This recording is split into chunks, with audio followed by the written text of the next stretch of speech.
बिस्मिल्लाहिर्रहमानिर्रहीम। अस्सलाम वालेकुम डियर स्टूडेंट्स व्यूअर्स, आप इकराम सवेद साजिद के साथ उम्मीद करता हूँ आप तमाम लोग खैरियत से होंगे। आज का हमारा टॉपिक है Jacobian determinants.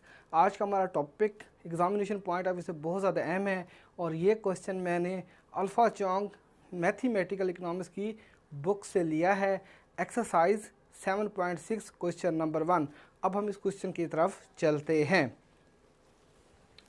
y1 is equal to 3x1 की power 2 plus x2, y2 is equal to 9x1 की पावर 4 प्लस 6x1 की power 2 bracket start x2 plus 4 bracket close plus x2 bracket start x2 plus 8 bracket close plus 12।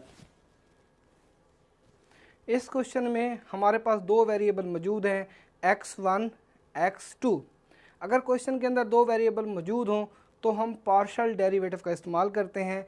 Partial derivative में जो symbol use करते हैं उसे हम curly कहते हैं, कर्ली। जैकोबियन डिटर्मिनेंट्स को हम शो करते हैं यानी लिखते हैं जे का डिटर्मिनेंट। जे का डिटर्मिनेंट फार्मूला बनाते हैं y1 x1 x2 with respect to x1 with respect to x2 derivative लेंगे। Curly y1 over curly x1 करली y1 over curly x2। y2 है तो यहाँ पे लिखते हैं curly y2 over curly x1 करली y2 ओवर करली x2,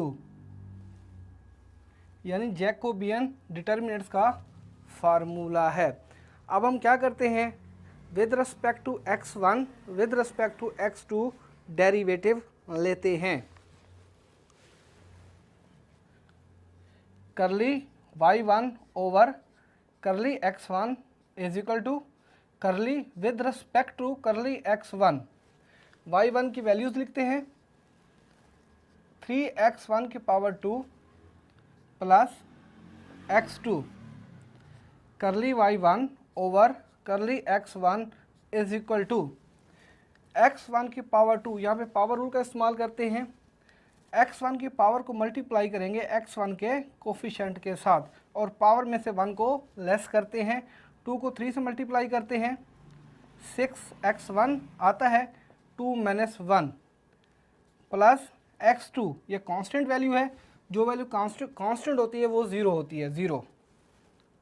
करली y1 करली x1 इज इक्वल टू 6, 2 में से 1 को लेस करते हैं तो x1 आता है। ये हम लोगों ने करली y1 ओवर करली x1 का आंसर फाइंड किया है। अब हम क्या करते हैं, with respect to x2 derivative लेते हैं। Curly y1 over curly x2 is equal to curly with respect to x2। x1 की वैल्यूज़ लिखते हैं 3x1 की पावर 2 प्लस x2 करली y1 over curly x2 is equal to 3x1 की power 2, ये constant value है। जो कांस्टेंट वैल्यू होती है वो 0 होती है, 0 प्लस x2 का कोफिशिएंट क्या है 1, तो यहाँ पे 1 आता है। करली y1 over curly x2 is equal to 1। ये हम लोगों ने आंसर फाइंड किया है करली y1 ओवर करली x2 का। अब हम क्या करते हैं, y2 की वैल्यूज़ लिखते हैं यहाँ पे। y2 is equal to 9x1 की पावर 4 प्लस 6x1 की power 2 bracket start x2 plus 4 bracket close plus x2 plus 8 plus 12। y2 is equal to 9x1 की पावर 4 प्लस 6x1 की पावर 2 को अंदर मल्टीप्लाई करते हैं। 6x1 की पावर 2 को x2 से मल्टीप्लाई करते हैं तो हमारे पास प्लस का आता है 6x1 की पावर 2 x2। 6x1 की पावर 2 को 4 से मल्टीप्लाई करते हैं तो प्लस का आता है 24 x1 की पावर 2 प्लस x2 को अंदर मल्टीप्लाई करते हैं, x2 को x2 के साथ मल्टीप्लाई करते हैं, x2 के ऊपर 1 पावर है, x2 के ऊपर 1 पावर है। जब दोनों सेम वैल्यूज़ मल्टीप्लाई होती हैं तो पावर्स को जमा करते हैं, तो हमारे पास आता है प्लस का प्लस x2 की पावर 2 प्लस x2 को 8 से मल्टीप्लाई करते हैं तो प्लस का आता है हमारे पास 8x2 प्लस का 12। अब हम क्या करते हैं, विद रिस्पेक्ट y की वैल्यूज़ का with respect to x1 with respect to x2 derivative लेते हैं। Curly y2 over curly x1 is equal to curly with respect to curly x1।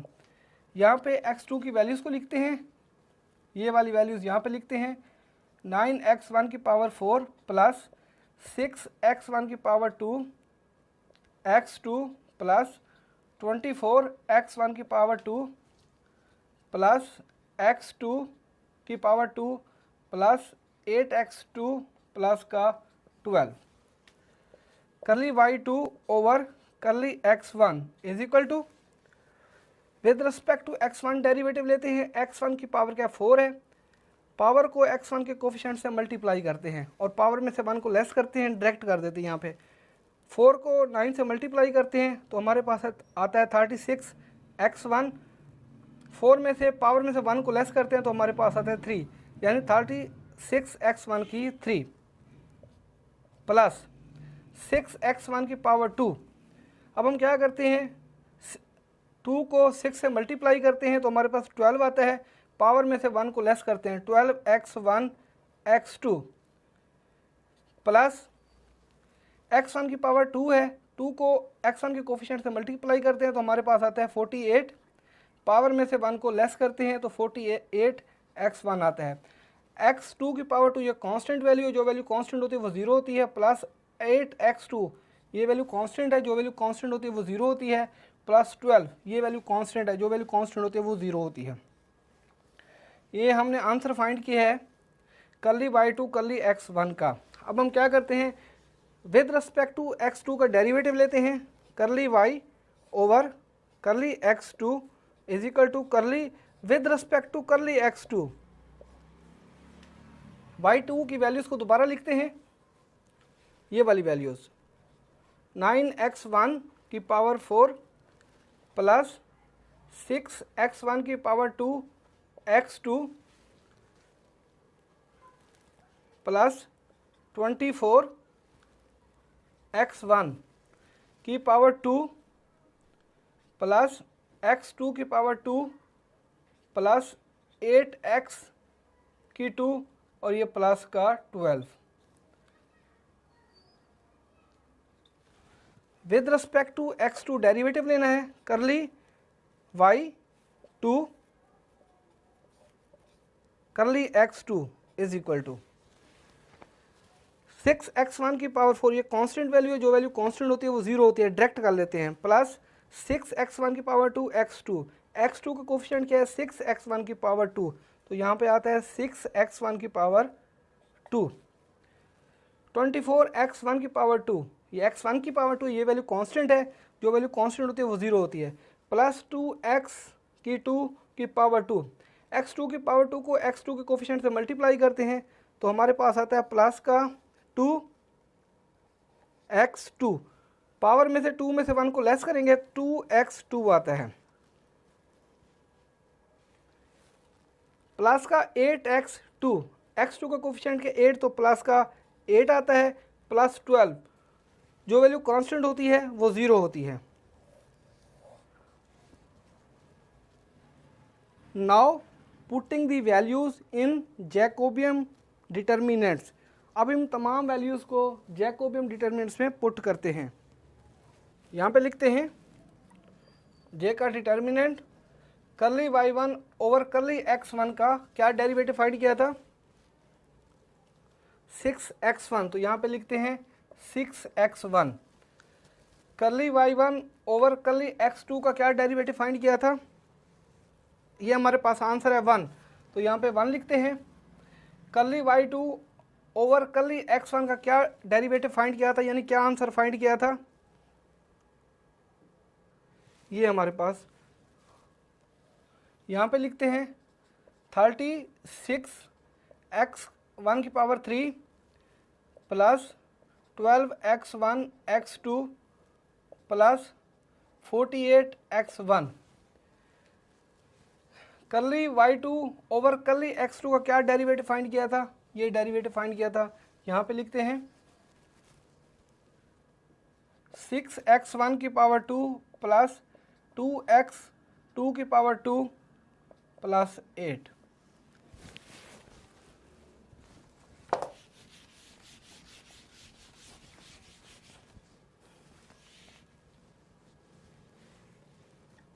Jacobian determinants is equal to 6x1 को multiply करते हैं 6x1 plus 2x2 plus 8।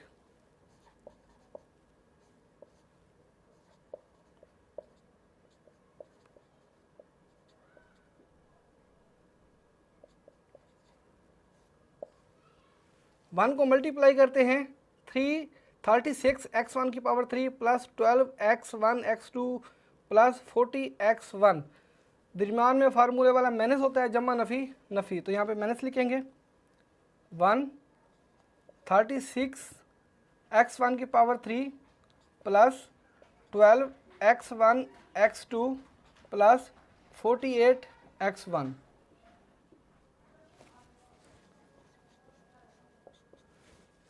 Six x1 को अंदर multiply करते हैं, 6x1 को 6x1 से मल्टीप्लाई करते हैं, तो हमारे पास आता है जी 36x1 क्योंकि x1 है x1 है, जब दोनों सेम वैल्यूज मल्टीप्लाई होती है तो पावर जमा होती है। यहाँ पर x1 की पावर 1 है, 2 प्लस 3 तो आता है 36x1 6x1 को मल्टीप्लाई करते हैं 2x1 तो हमारे पास आता है प्लस का प्लस 12x1 x2 6x1 को मल्टीप्लाई करते हैं 8 से, तो प्लस का आता है हमारे पास 48x1। माइनस के 1 को अंदर मल्टीप्लाई करते हैं, माइनस के 1 को जमा के 36x1 से मल्टीप्लाई करते हैं, नफ़ी जमा नफ़ी, माइनस का आता है 36x1 माइनस को मल्टीप्लाई करते हैं, माइनस के 1 को मल्टीप्लाई करते हैं प्लस के 12x1 तो नफ़ी जमा नफ़ी, माइनस का आता है 12x1 माइनस के 1 को प्लस के 48x1 से मल्टीप्लाई करते हैं तो जमा नफ़ी, माइनस का आता है 48x1। Jacobian determinant is equal to 30x1 ये प्लस का है और ये 30x1 पावर 3 ये माइनस का है, ये दोनों कट जाएंगे। 12x1 ये प्लस का है, 12x1 ये हमारे पास क्या है जी माइनस का है, ये दोनों कट जाएंगे। उसके बाद देखते हैं जी 40x1 ये प्लस का है और माइनस का ये 40x है, 40x1 ये माइनस है, ये दोनों कट जाएंगे। Jacobian determinant is equal to 0।